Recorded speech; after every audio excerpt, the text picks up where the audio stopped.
Hare Krishna, everyone. And this is a recording of a class, Srimad Bhagavatam class that I gave at the ISKCON Alachua Temple on March 28th, 2024. And unfortunately, the recording for this class was lost. So I am recording my part of it again, just so that I have it to share with others. It's really unfortunate because we had lots of really great shares during the Q&A. So I hope that we can participate in a Q&A of sorts in the comments for this. So again, this is a recording of the class given March 28th, 2024 at Alachua with some modifications. Jaya Radha Madhava Kunja Bihari Jaya Radha Madhava Kunja Bihari Gopi Janavallabha Girivardhari Gopi Janavallabha Girivardhari Yashodanandana Rajana Ranjana Yashodanandana Rajana Ranjana Jamuna Tira Vanachari Jamuna Tira Vanachari Jaya Radha Madhava Kunja Bihari Jaya Radha Madhava Kunja Bihari Hare Krishna Hare Krishna Krishna Krishna Hare Hare Hare Rama Hare Rama Rama Rama Hare Hare Hare Krishna Hare Krishna Krishna Krishna Hare Hare Hare Rama Hare Rama Rama Rama Hare Hare Hare Krishna Hare Krishna Krishna Krishna Hare Hare Hare Rama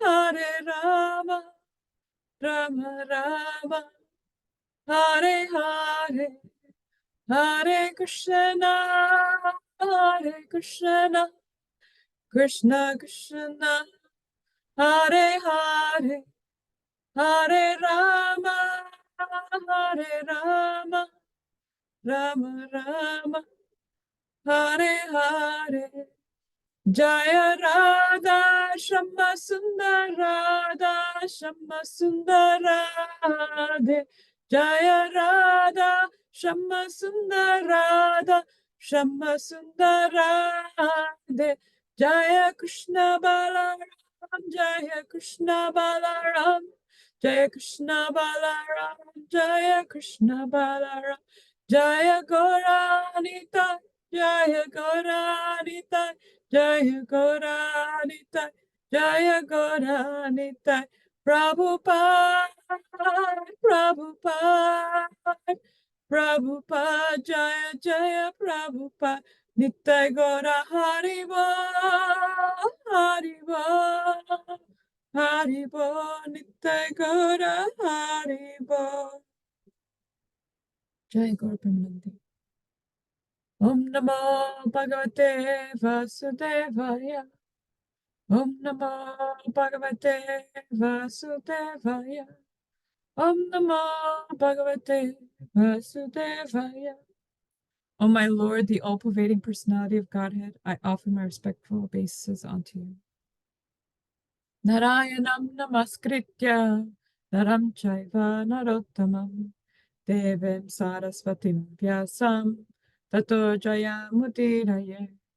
Before reciting the Srimad Bhagavatam, which is the very means of conquest, one should offer respectful obeisances unto the personality of Godhead Narayana, unto Nara Narayana Rishi, the supermost human being, unto Mother Saraswati, the goddess of learning, and unto Srila Vyasadeva, the author.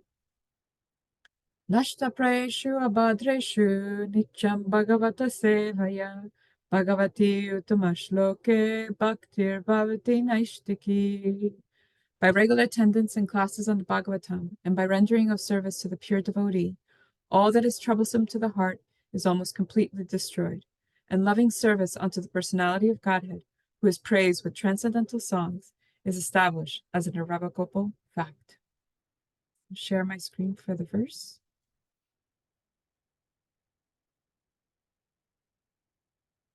Okay, today we're going to be reading from Srimad Bhagavatam, Canto 3, Chapter 6, verse 31. Bahubhyo vartata kishtram kshatriyastaranuvrataha yo jatastrayate varnan parausha kantaka kishatat. Word for word. Bahubhyaha, from the arms, avartata, generated, kshatram, the power of protection, kshatriyaha, in relation to the power of protection, tat, that, anuvrataha, followers, jaha, one who, jataha, so becomes, trayate, delivers, varnan, the other occupations, pauru shaha, representative of the personality of Godhead, kantaka, of disturbing elements like thieves and debauchees, kashatat, from the mischief. Translation by His Divine Grace, A.C. Bhaktivedanta Swami Prabhupada Ki Jai. Thereafter, the power of protection was generated from the arms of the gigantic Virat form, and in relation to such power, the Kshatriyas also came into existence by following the Kshatriya's principle of protecting society from the disturbance of thieves and miscreants. Purport. As the Brahmanas are recognized by their particular qualification or inclination towards transcendental knowledge of Vedic wisdom, so also the Kshatriyas are recognized by the power to protect society from the disturbing elements of thieves and miscreants. The word anuvrataha is significant. A person who follows the Kshatriya principles by protecting society from thieves and miscreants is called a Kshatriya, not the one who is simply born a Kshatriya. The conception of the caste system is always based on quality, not on the qualification of birth.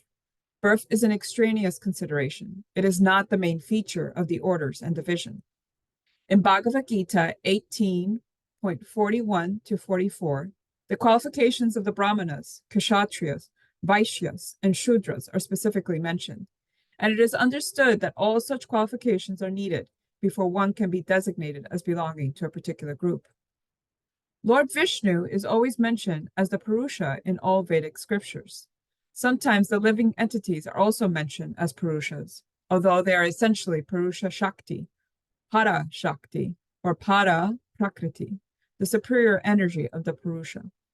Illusioned by the external potency of the Purusha, the Lord, the living entities falsely think of themselves as the Purusha, although they actually have no qualifications.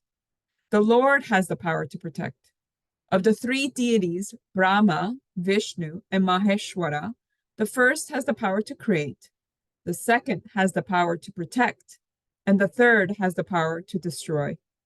The word Purusha is significant in this verse because the Kshatriyas are expected to represent the Purusha Lord in giving protection to the Prajas, or all those who are born in the land and water. Protection is therefore meant for both man and the animals. In modern society, the Prajas are not protected from the hands of thieves and miscreants. The modern democratic state, which has no Kshatriyas, is a government of the Vaishyas and Shudras, and not of Brahmanas and Kshatriyas as formerly. Maharaja Yudhishthira and his grandson Maharaja Parikshit were typical Kshatriya kings, for they gave protection to all men and animals. When the personification of Kali attempted to kill a cow, Maharaja Parikshit at once prepared himself to kill the miscreant, and the personification of Kali was banished from his kingdom. That is the sign of Purusha, or the representative of Lord Vishnu. According to Vedic civilization, a qualified Kshatriya monarch is given the respect of the Lord because he represents the Lord by giving protection to the Prajas. Modern elected presidents cannot even give protection from theft cases, and therefore one has to take protection from an insurance company. The problems of modern human society are due to the lack of qualified brahmanas and kshatriyas and the over-influence of vaishyas and shudras by so-called general franchise.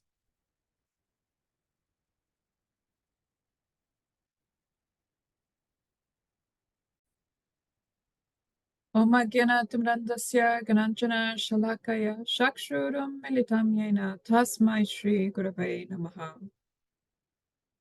Namo Vishnupadaya Krishna Prashtaya Bhutale Srimate Bhaktivedanta Swami Tinamine. Namaste Saraswati Deve Gauravani Prashadine Nirvishesha Shunyavadi Pashatha Dasatarine.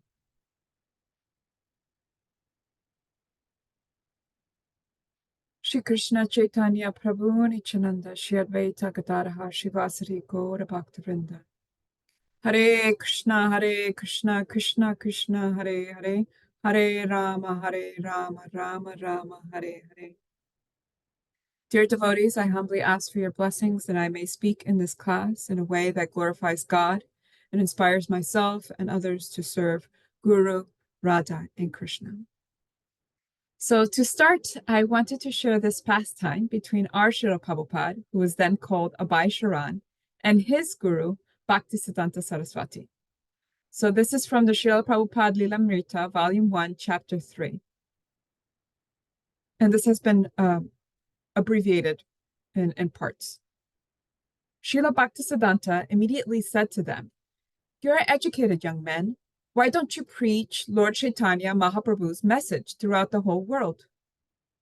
"Who will hear your Chaitanya's message?" Abhay queried.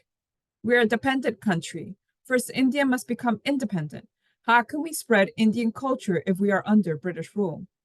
Srila Bhaktisiddhanta replied in a quiet, deep voice that Krishna consciousness didn't have to wait for a change in Indian politics, nor was it dependent on who ruled.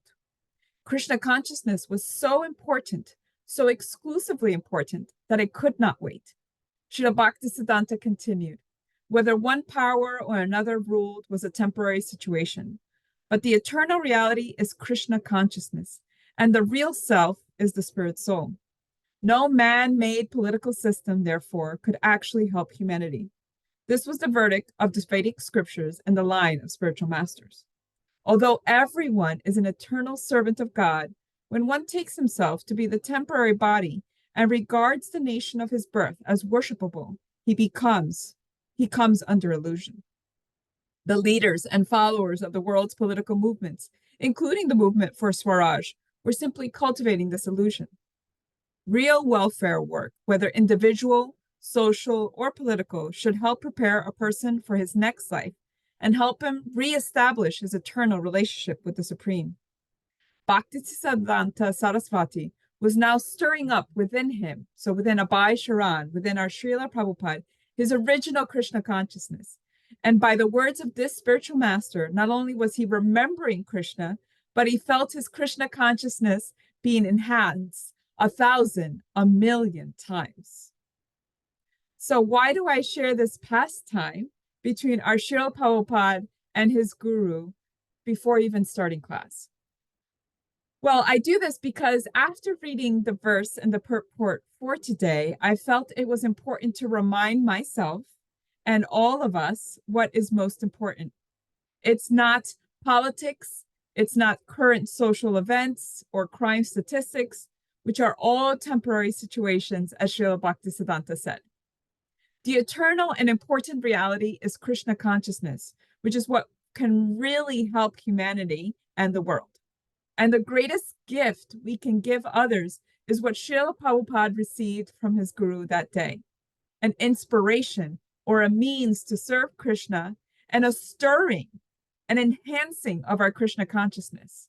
So that's why we come to Srimad Bhagavatam classes every day, whether we do that in person or virtually online. We do this so that we can glorify the Lord and make him happy by connecting with him. So I hope that we can keep that focus in mind for today's class and with the points that I want to discuss. So the main points that I want to discuss for today's class are material protection versus spiritual protection. So first, material protection. Where is material protection mentioned in today's verse? So from the verse, it says, Kshatriya principle of protecting society from the disturbance of thieves and miscreants. And throughout the purport, Srila Prabhupada speaks of how Kshatriyas are meant to be the ones to provide some protection in the material world from disturbing elements. They are supposed to represent the Lord in protecting all living beings. Now, what are some examples from Shastra to back this up? So Srila Prabhupada himself mentions in the purport that in Bhagavad Gita, chapter 18, verse 43, there are qualities that our Kshatriya exemplify, and this is mentioned in the verse. So it says in the verse itself, heroism, power, determination, resourcefulness, courage in battle, generosity, and leadership are the natural qualities of work for the Kshatriyas. So oftentimes the Lord may protect his devotees through other devotees with these qualities, or even just people who take on these roles, serving the devotees without even realizing it. An example is a book I've been reading recently. It's The Diary of a Traveling Preacher. It's volume 1 and 2 by His Holiness Indrayumna Swami Maharaj, and it takes place in 1995 to 1996 in the former communist states. And the pastime that I'm specifically sharing is in the 30th chapter. So he shared how the FSK, which used to be the KGB in Russia, had put a spy in their Moscow temple. However, as he says, the life and philosophy of the movement had changed him. You know, he had changed because of his association with the devotees. And he ended up becoming a devotee. And because of that, he told them that he had been planted there as a spy. And this devotee, he even survived an assassination attempt after his confession, and an assassination attempt by the FSK, or the former KGB, not the devotees. And while he was in the hospital recovering from this, he told the devotees that he was even more determined to become a devotee and to help the temple because of this. So thanks to him, they found out about crackdowns that were coming from the government, but also they found out that there were important people in the government who supported the devotees as well. So another example of this kind of material protection happening is from the same diary of Indrayumna Swami. It's about a Russian temple that was attacked by a local extremist political group. And devotees were beaten, various parts of the temple were destroyed, even the deities were thrown to the ground, which can be so horrible to think of, right? And with the things that I just shared, you may ask yourself, but Damodar Priya, how is this an example of material protection? Look at all these horrible things that happen, because it sounds so horrific, right?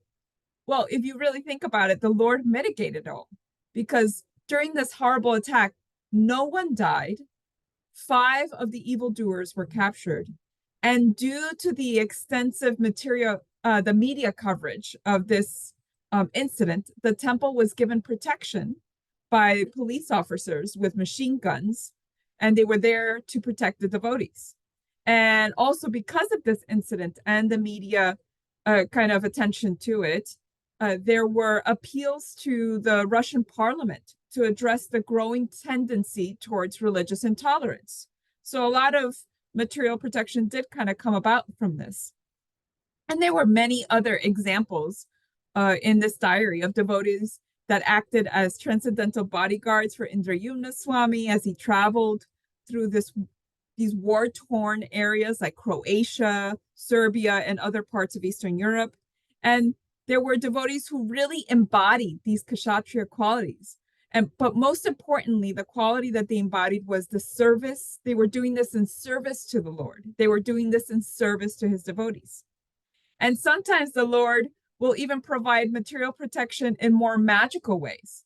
I read an ISKCON congregation article online that was called "The Lord Always Protects His Devotees." And in this story was shared by Radha Maharaj. In this story, the context of it is that it was during the terrorist attack on the Taj Hotel in India. And one of the police officers in this incident was a devotee. And at one point, the police officers were trapped. You know, the terrorists were on higher ground and they were throwing grenades. The officers were in a complete cloud of smoke. They couldn't see anything, and bullets were flying everywhere. So, this devotee police officer, with two other officers on either side, so he was in the middle, he was feeling completely helpless. And he remembered that he had on his ringtone the Nrsimhadev prayers. So he began playing the Nrsimhadev prayers on his phone, and he began praying intently to Lord Nrsimhadev. And he said, "Please, I am absolutely helpless. I'm going to die. Save me. I am in an absolutely hopeless state." So after he said those prayers, the shooting stopped, the smoke cleared, and he looked to his right and to his left, and his police officer friends were both killed, totally riddled with bullets, but he was not hit. And then in front of him, he saw something that he couldn't have seen before. There was a pillar in front of him, and that pillar had protected him. And he thought, Jai, just as Lord Nrsimhadev came out of the pillar to save Prahlad, he put a pillar here to save me. So how wonderful is Krishna to protect his devotee in this way? And there are many more examples of the Lord providing material protection to his devotees, both in Shastra, like Sri Prahlad, as was mentioned, King Ambarish, King Parikshit in the womb, and Draupadi. There's even more examples of Krishna materially protecting his devotees, like Jamuna Devi Dasi, when she was surrounded by ruffians and she decided to start crying out, "Lord Nrsimhadev, Nrsimhadev, Nrsimhadev." And all of them got scared off and ran away. Or how about our Srila Prabhupada, who survived so many heart attacks on the Jaladuta just to make it to the US? I mean, if that's not material protection, I can't think of it. So, and I'm sure a lot of you can think of even more examples of devotees that you know, or maybe yourself, how you've been materially protected by the Lord. However, I want to move on to my second point, which is spiritual protection, which is a bit different from material protection. So, spiritual protection, where in the verse does it speak about this? So, in the verse itself, it says, "Thereafter, the power of protection was generated from the arms of the gigantic Virat form." And in the purport, Srila Prabhupada writes, "The Lord has the power to protect." Now, why is this referring to spiritual protection?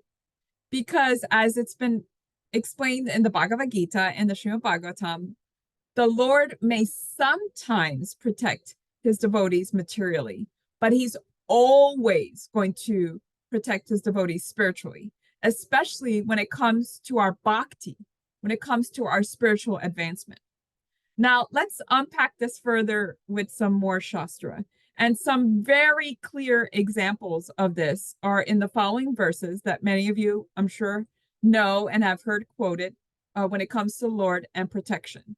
So the first verse is Bhagavad Gita, chapter 18, verse 66. And I'm just going to read the English translation. And it says, "Abandon all varieties of religion and just surrender unto me. I shall deliver you from all sinful reactions. Do not fear." There's also Bhagavad Gita, chapter 2, verse 40.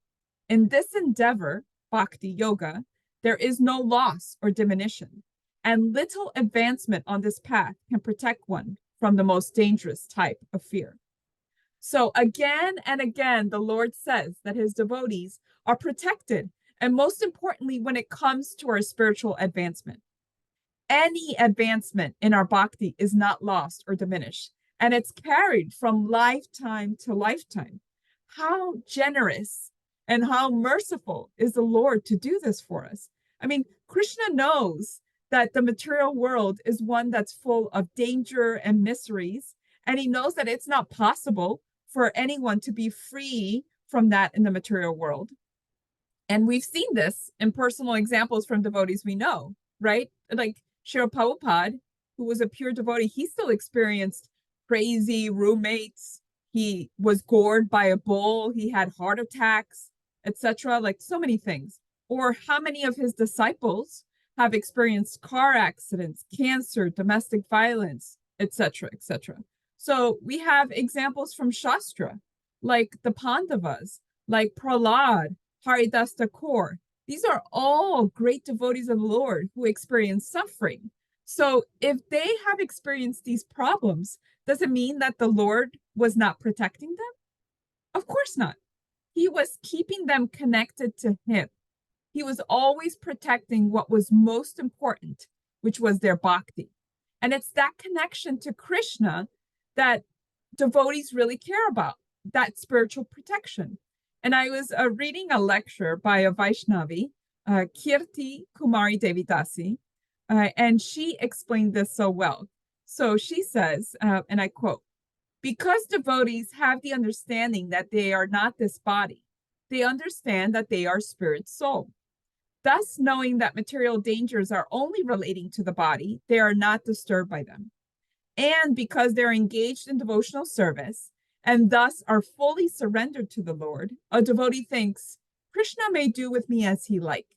He may even put me through material dangers. That's okay, as long as I can always remember and serve the Lord. So again, that's what spiritual protection is. It's the Lord allowing us to remember and serve Him even when we're suffering. Even when things seem to be going wrong, it's the Lord protecting our bhakti, our faith in Him. It's about Krishna helping us to have faith instead of fear. And this reminds me of a post that Dayal Gauranga Das Prabhu, he shared recently about the differences between fear and faith. So he says, fear is about being worried about the future, thinking, what if, trying to grab control, assuming the worst, and ultimately keeps me stuck. However, faith in Krishna and his protection, that allows me to be curious about the future. Think, even if it allows me to release control, it reminds me that I am guided, I am not alone. It allows me to believe that the best will happen and that finally it opens me up to those possibilities. And faith opens us up to seeing Krishna's mercy and protection in all circumstances, as opposed to getting stuck in fear. And these ideas are further supported by this verse from the Srimad Bhagavatam.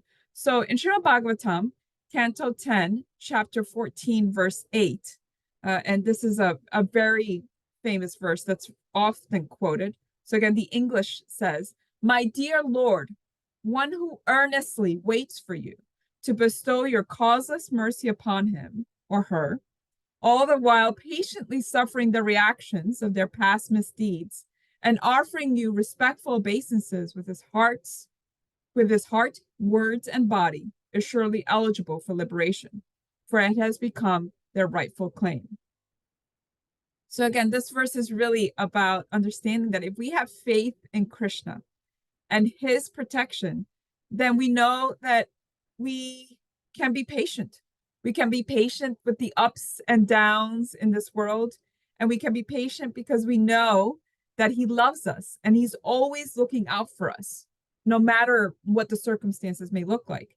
And again, Krishna says this in Bhagavad Gita 9, chapter 9, verse 31. He says, O son of Kunti, declare it boldly that my devotee never perishes. And I found an article by Chaitanya Charandas, who gave class at the Alachua temple after I was giving class.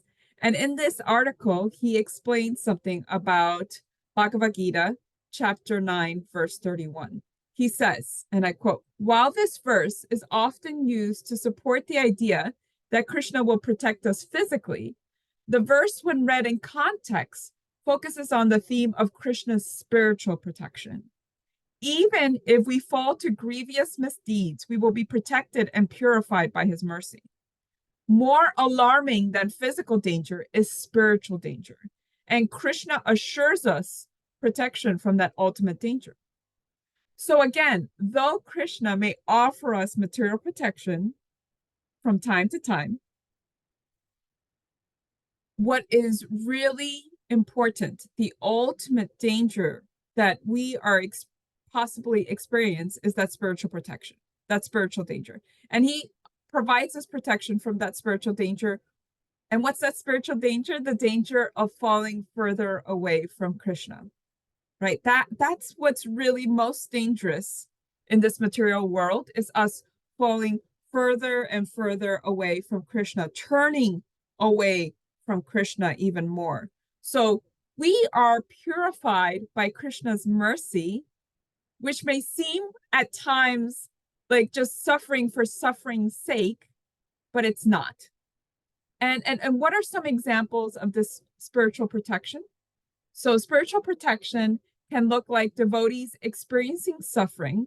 However, due to those circumstances, it brings them closer to Krishna, or it further develops their bhakti. So I know I can speak to this from my own personal experience. I could share that when I became very, very ill, it was actually an answer to my prayers that Krishna had heard. So in I believe it was May of 2018, I went to a retreat in New Vrindavan that was given by Satyananda Swami. And it was a holy name retreat. And in it, I did a sankalpa, which is, like a prayers or an intention. And I set the intention, I prayed. I really wanted to, chant 16 rounds every day. I really wanted to attend Srimad Bhagavatam classes regularly. I prayed for more association with devotees. I prayed to find my guru. I prayed for more opportunities for seva. So I prayed for all these things. I really earnestly prayed to Krishna for them. And then how did Krishna do this? Well, he did it by sending some material suffering my way, right?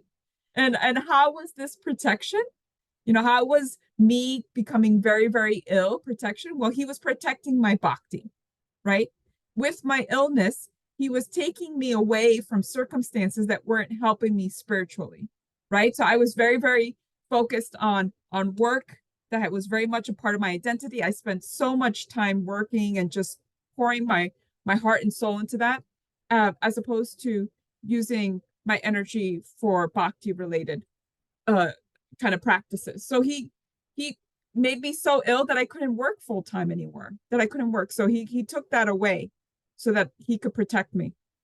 And I'm sure that he continues to protect me spiritually in ways that I won't even realize until much later on when I look back, right? Because during the time that it's happening, like when I first became ill, it wasn't like I was, I'm definitely not an elevated devotee where I can look in those circumstances and be like, this is Krishna protecting me, or he's answering my prayers.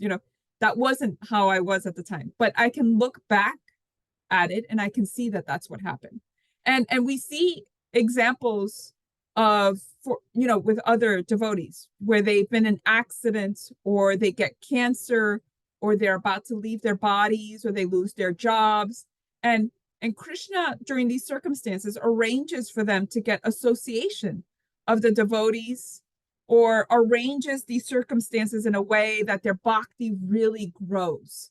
And he helps them remember him in those moments, right? They're able to really deepen their connection to the Lord. They're able to take shelter and surrender to him.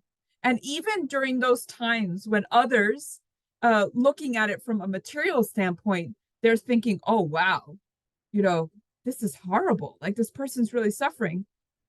But no, like the Lord is actually protecting these devotees. He's giving them shelter. He's offering them a chance to connect with him.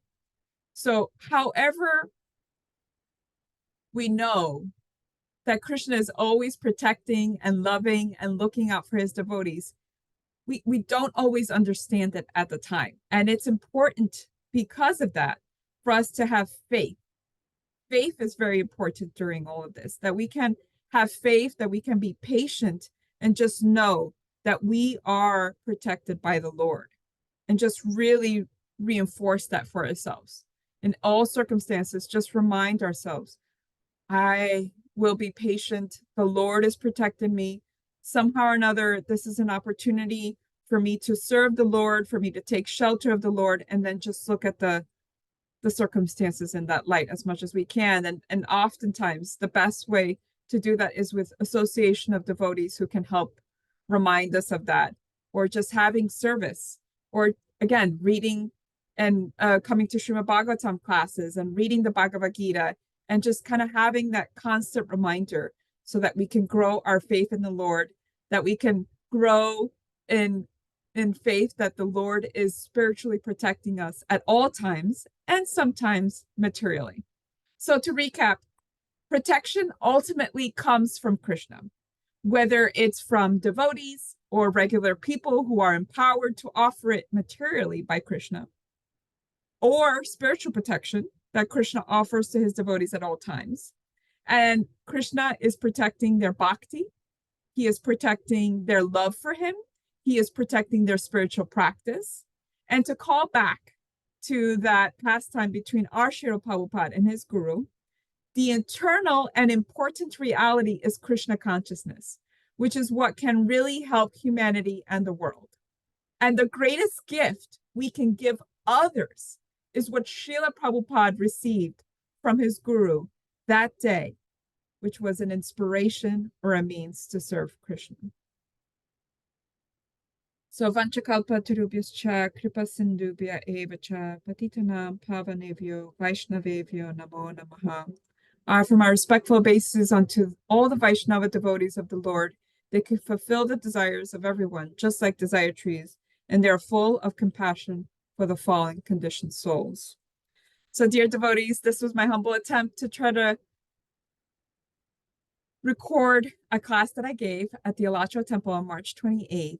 And unfortunately, I don't have any way to recreate the wonderful exchanges that happened. Srila Prabhupada disciples sharing about how the Lord materially protected them and also spiritually protected them. So I would love if in the comments, if you can give me your takeaways, your questions, your comments, or corrections, but perhaps you can share what are some examples of how the Lord either materially protected you or has spiritually protected you. I would love to hear from you. Thank you so much. Hare Krishna.